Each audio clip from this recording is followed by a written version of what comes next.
Good day and welcome to a rebroadcast of a presentation that was originally made on April 8th of 2020. We are re-recording this presentation because of technical difficulties that arose during the presentation. Today I'm going to talk about critical components of the Coronavirus Aid, Relief, and Economic Security Act, better known as the CARES Act. I'm going to talk about or cover various components of the CARES Act, including the Paycheck Protection Program, loan forgiveness, economic injury disaster loans, employee retention tax credit, the delay of employer payroll taxes. I'm going to cover benefits and healthcare issues. I'm going to talk about individual benefits and tax rebates. I'm going to talk about the Pandemic Unemployment Assistance Program. In addition, I'm going to talk about direct financial assistance to individuals. I'm going to talk about some clarifications of the Emergency Family Medical Leave Expansion Act that have been provided by the U.S. government. And I'm going to close by talking about mid-sized loans. Now, the CARES Act is legislation providing or aimed at providing relief for individuals and businesses that have been negatively impacted by COVID-19. It was passed by the Senate on March 25th of 2020. It was passed by the U.S. House of Representatives on March 27th, 2020, and it was signed by the President Trump on the same day. Now, the CARES Act consists of two divisions, Division A and Division B. Division A covers keeping workers paid and employed, healthcare system enhancements, and economic stabilization. Division A contains 6 titles. Title I is Keeping American Workers Paid and Employed Act. Title II is Assistance for American Workers, Family, and Businesses. Title III is Supporting America's Healthcare System in the Fight Against COVID-19. Title IV is Economic Stabilization and Assistance to Severely Distressed Sectors of the U.S. Economy. Title V is COVID-19 Relief Funds, and Title VI is various miscellaneous provisions. Division B covers emergency appropriations for COVID-19 health response and emergency operations. Now I'm going to start off talking about the Payroll Protection Program, which has certain eligibility factors. The covered period for the Paycheck Protection Program is February 15th to June 30th, 2020. This loan program is available to businesses with fewer than 500 employees. It is also available to businesses with the NAICS code 72, which are restaurants and accommodations, with more than 500 employees, if not more than 500 employees per physical location. For example, a restaurant franchisee that may have 3,000 employees is eligible for loans if its individual store locations have fewer than 500 employees. Under the eligibility factors, the employee is defined as any individual employed on a full-time or part-time or other basis. Traditional SBA affiliation rules apply under this program. Why do the rules matter? They're rules by which the SBA determines whether an entity qualifies as a small business for loans. In this regard, concerns and entities are affiliates of each other when one controls or has the power to control the other, or a third party or parties control or has the power to control both. It does not matter whether control is exercised so long as the power to control exists. The SBA considers factors in conjunction with the affiliations, such as ownership, management, and contractual relationships in determining whether the affiliation exists.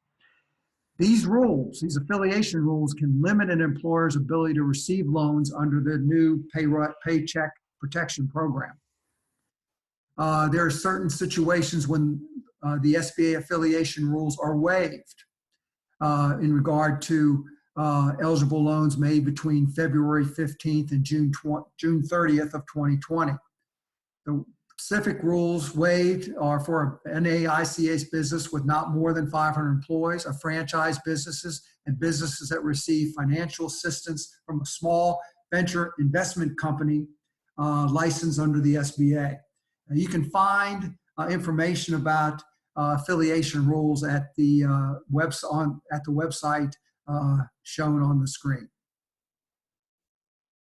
What can the loans be used for under the Paycheck Protection Program? They can be used to cover payroll costs.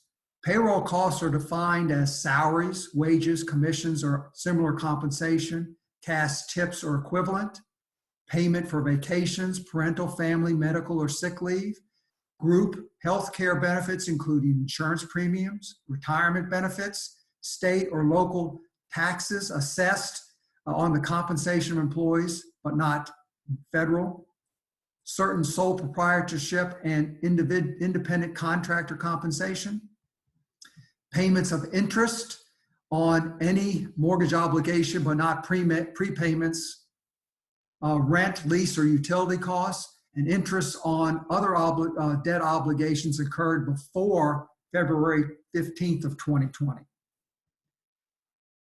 The Paycheck Protection Program loans cannot be used for payroll costs in regard to compensation of an employee in excess of $100,000, compensation for any employee whose principal place of residence is outside the U.S. It cannot be used for qualified sick leave payments under the Emergency Paid Sick Leave Act or qualified sick leave payments under the Emergency Family Medical Leave Expansion Act. Now, how are loan amounts determined under the Paycheck Protection Program? The maximum loan amounts are based on a formula. The average monthly payroll costs from 12-month period preceding the loan date times 2.5 or 10 million, whichever is the lesser amount. The best way to explain this is by example. If a business had an average monthly payroll of $900,000 over the prior year, it would be eligible for a loan of 2.5 million. That would be $900,000 average monthly payroll times 2.5. Now, the application date for loans under the Paycheck Protection Program is June 30th, 2020. The loans are 100% guaranteed by the United States. The borrowers are not qualified if available credit is from other sources. No application fees or closing costs are required under this loan program. No collateral or personal guarantees are required. The maximum interest rate is 4%. The maximum loan term is 10 years. And the first 6 months of payments, and this is principal and interest, are deferred. Now, another provision of the Paycheck Protection Program is loan forgiveness.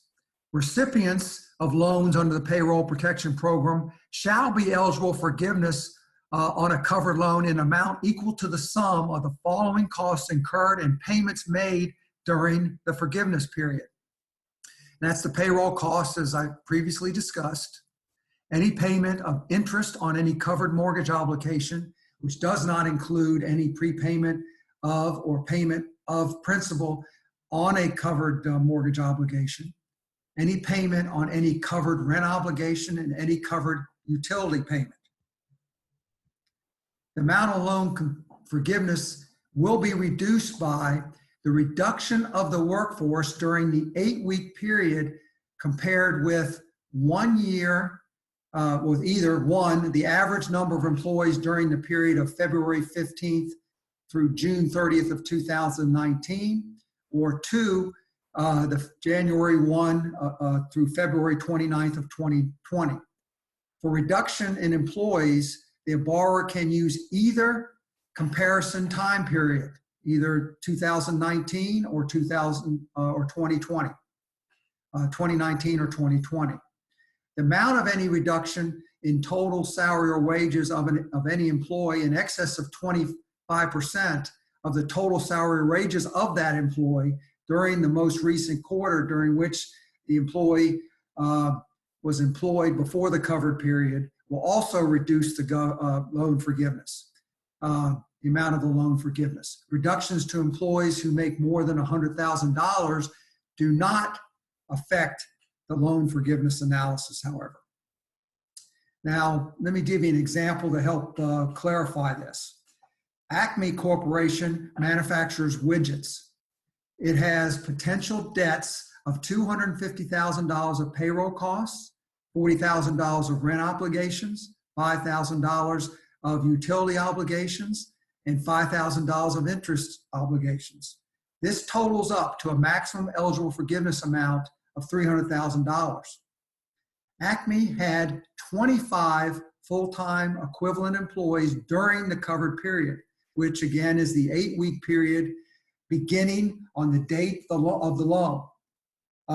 And this loan was taken out on March 30th, 2020. Acme divides 25 by 30. 30 is the average number of full-time equivalent employees Acme had during the choice period. The choice period chosen by Acme was February 15th of 2019 to June 30th of 2019. This results in a quotient of 0.833. You then multiply 0.833 by $300,000, which equals $250,000. Acme's forgiveness amount has been reduced by $50,000 because of the 5-employee reduction. Now, Acme pays all of its employees the same average wages and salaries except for one individual, John Doe, whose salary was reduced by 50% because of a decrease in some of his duties. John Doe's salary goes from $40,000 for the given period to $20,000 as measured during the most recent full quarter. This is a 50% reduction. You'll recall that the wage reductions above 25% reduce loan forgiveness. So the excess 25% reduction is equal to $10K.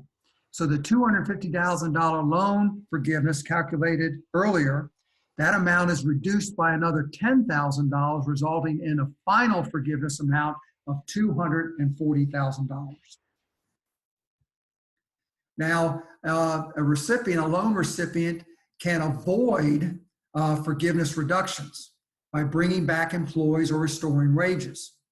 Any reduction in the amount of loan forgiveness will be completely avoided if the employer rehires all employees laid off going back to February 15th of 2020, or increases their previously reduced wages no later than June 30th of 2020. These provisions clearly are designed to provide an incentive to employers to not lay off workers or to rehire them before June 30th of 2020, and to not decrease wages and instead utilize the loan amounts to pay their payroll, their compensation, and other expenses. Now let's talk about loans under the Emergency Economic Injury Disaster Program. It's a new grant program under the Small Business Administration's Office of Disaster Assistance. It provides quick relief for applications awaiting processing at the SBA. Loan applicants can get up to $10,000 to cover immediate payroll, mortgage, rent, and other specified expenses. Grants do not have to be repaid under this program. A business that receives an economic injury disaster loan can apply for or refinance its loan into the forgiveness loan amount. The funds under this program may be used for providing sick leave to employees unable to work due to the direct effect of COVID-19. It can be used for maintaining payroll to retain employees during business disruptions or substantial slowdowns. It can be used for meeting increased costs to obtain materials unavailable from original sources, suppliers, due to the interruption of supply chains. It can be used for making rent or mortgage payments. It can be used for repaying obligations that cannot be met due to revenue loss. Now let's talk about the employee retention tax credit. It's a tax credit that is not available to employers that receive the small business paycheck protection loans.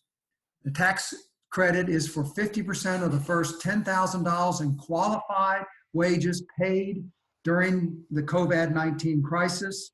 And this is March 13th of 2020 through the end of the year. It's available to employers whose operations were fully or partially suspended due to COVID-19 orders, or their gross receipts declined by more than 50% when compared to the same quarter in the previous year.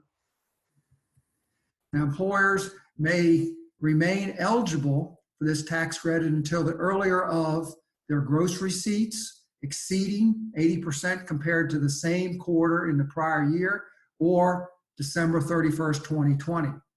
For employers with more than 100 full-time employees, qualified wages are limited to wages paid to employees when they are not providing services due to COVID-19.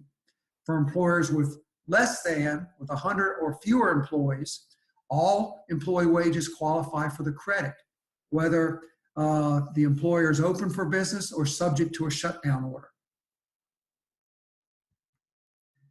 Now let's talk about the delay of employer payroll taxes. This part of the CARES Act allows employers to defer payment of their share of Social Security taxes on wages paid beginning on March 27, 2020 and ending on December 31st, 2020. The deferral is also permitted for equivalent portion of self-employment taxes. Deferred amounts are payable in 2 installments, with 50% due on December 31st of 2020 and the remainder due on December 31st, 2022. The deferral, however, is not permitted where the employer has had a covered loan forgiven as previously discussed. Now let's talk about benefit and healthcare issues. The CARES Act revises healthcare coverage for virus testing, preventative services, and benefits. It still requires group health plans and health insurers to cover certain state-developed COVID-19 diagnostic testing, and this is in addition to current federally approved diagnostic testing pursuant to developer-requested emergency use authorizations, and any other tests the Secretary determines appropriate in guidance the Secretary issues. The law deletes any specific language about diagnostic testing performed in qualified clinical labs. The law will provide specific guidance on pricing and reimbursement rates for providers of diagnostic testing services. It allows negotiated rates for any amount not exceeding the cash price for the diagnostic testing services. The law requires COVID-19 diagnostic testing providers to publish the cash price for testing on public internet sites of the providers. The Secretary of HHS can impose a civil monthly monetary penalty of up to $300 per day against providers that fail to post their cash price on a public internet site. Now, the Secretary of HHS, Labor and Treasury may require group health plans and health insurers to cover any qualified COVID-19 preventative services. And these are items, services, and immunizations qualifying as preventative or mitigating, and these must be covered rapidly, meaning for immunizations within 15 days of a recommendation. High deductible health plans will not be disqualified for failure to have a deductible for telehealth or other remote care services. There will be a safe harbor exemption for telehealth services provided in plan years beginning on or before December 31st, 2021. Now let's talk about individual benefits under the CARES Act. These include tax rebates. Additional, and these benefits include additional unemployment compensation benefits, direct financial assistance, access to distributions from certain 401k and 403b plans and profit sharing plans without a penalty, eligibility for retirement plan participants loan relief, and student loan deferment or mortgage forbearance. Let's talk about the Pandemic Unemployment Assistance Program. It expands unemployment compensation benefit assistance from January 27, 2020 through December 31st of 2020. Covered individuals are not eligible for other unemployment benefits. Eligible individuals will receive the weekly amount determined by state law plus an additional $600 per week until July 31st of 2020.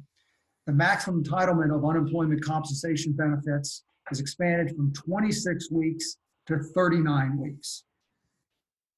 Now, with regard to unemployment compensation benefits, a covered individual has to provide self-certification that he or she is not otherwise able to work and available to work and is able and is unemployed, partially unemployed, or unable to work because of the following reasons. One of the following reasons: he or she's been diagnosed with COVID-19 or is experiencing symptoms or seeking medical diagnosis, is a member of a household diagnosed with COVID-19, caring for a member of a family or household diagnosed with COVID-19, is caring for a child or person the individual has primary caregiving responsibilities for because school or another facility that is closed as a direct result of COVID-19, is unable to reach his or her place of employment because of the quarantine imposed as a direct result of COVID-19. The individual is eligible if he or she is unable to reach his or her place of employment because the healthcare provider advised the individual to self-quarantine due to COVID-19. The individual is scheduled to commence employment and does not have a job or is unable to reach the job as a direct result of COVID-19. The individual became a breadwinner or major supporter because the head of the household died from COVID-19. The individual quit as a direct result of COVID-19. The place of employment closed as a direct result of COVID-19, and such other criteria established by the Secretary of Labor. Now, the unemployment compensation benefits specifically include those who traditionally are not eligible to receive unemployment compensation benefits. And these individuals include self-employed, independent contractors, those seeking part-time employment, and those with an insufficient work history. Excludes, however, individual who has the ability to telework with pay, and also an individual who's receiving paid sick leave or other paid leave benefits. Now, let's talk about direct financial assistance to individuals under the CARES Act.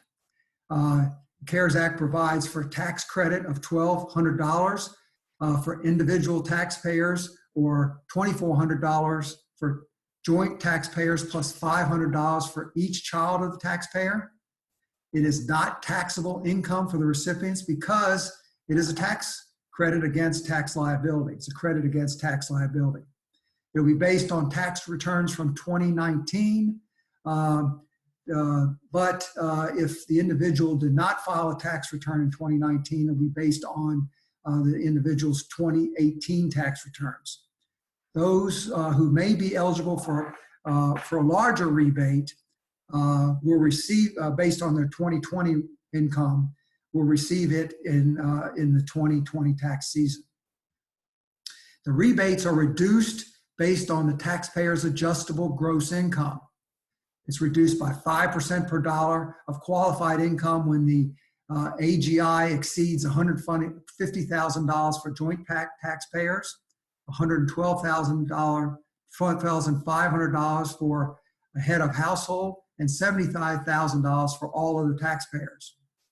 The tax rebate is completely phased out when the adjusted gross income of the taxpayers exceeds $198,000 for joint taxpayers with no children, $146,500 for head of household taxpayers with one child, and $99,000 for single taxpayers.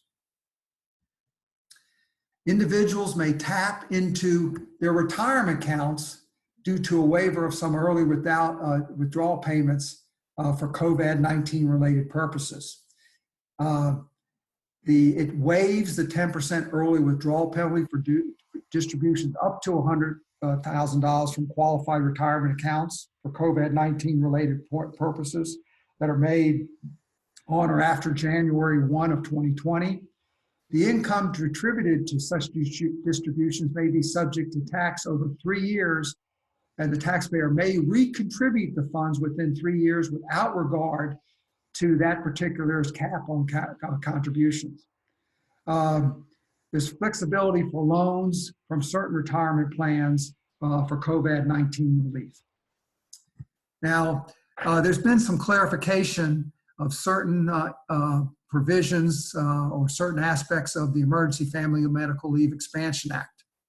In this regard, the employed for at least 30 days requirement includes employees who were laid off on or after March 1, 2020, who had worked for not less than 30 days of the last 60 calendar days prior to layoff and were rehired. It allows employers to obtain an advance on refunding of tax credits by withholding employment tax deposits and not be penalized. I want to finish up by talking about mid-sized business loans under the CARES Act. The CARES Act provides that the Secretary shall endeavor to seek the implementation of a program or facility that provides financing to banks and other lenders that make direct loans to eligible businesses, including, to the extent practicable, nonprofit organizations with between 500 to 10,000 employees, with such direct loans being subject to an annualized interest rate of no higher than 2%. For the first 6 months after any such loan is made, or for such period or a longer period as the Secretary may determine in his discretion, no principal interest shall be due and payable. Any eligible borrower applying for a direct loan under this program shall make a good faith certification of the following things. 1, the uncertainty of economic conditions as of the date of the application makes necessary the loan to support the ongoing operations of the business.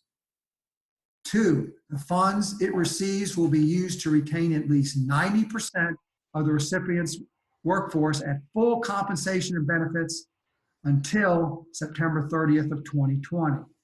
3, the recipient intends to restore not less than 90% of the workforce that existed as of February 2020, and to restore all compensation and benefits to the workers of the recipient no later than 4 months after the termination date of the public health emergency declared by the Secretary of Health and Human Resources, which was done on January 31st, 2020. 4, the recipient must certify it is an entity or business that is domiciled in the United States with significant operations and employees located in the U.S.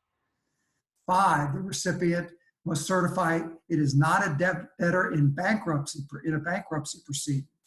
6, the recipient must certify it is created or organized in the United States or under the laws of the United States and has significant operations in and a majority of its employees based in the United States.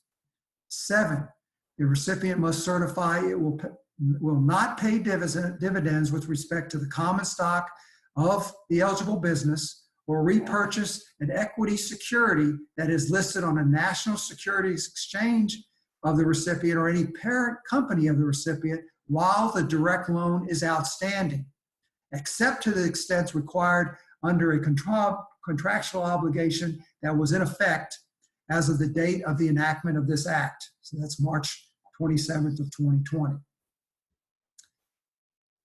8, the recipient must certify it will not outsource or offshore jobs for the term of the loan and 2 years after completing repayment of the loan. Number 9, the recipient must certify it will not abrogate existing collective bargaining agreements for the term of the loan and 2 years after completing repayment of the loan. And lastly, number 10, the recipient must certify it will remain neutral in any union organizing effort for the term of the loan. I want to thank you for joining me today in this re-recording of the webinar that was given on April 8th, 2020. I wish everyone a safe and healthy time during this COVID-19 crisis. Thank you very much.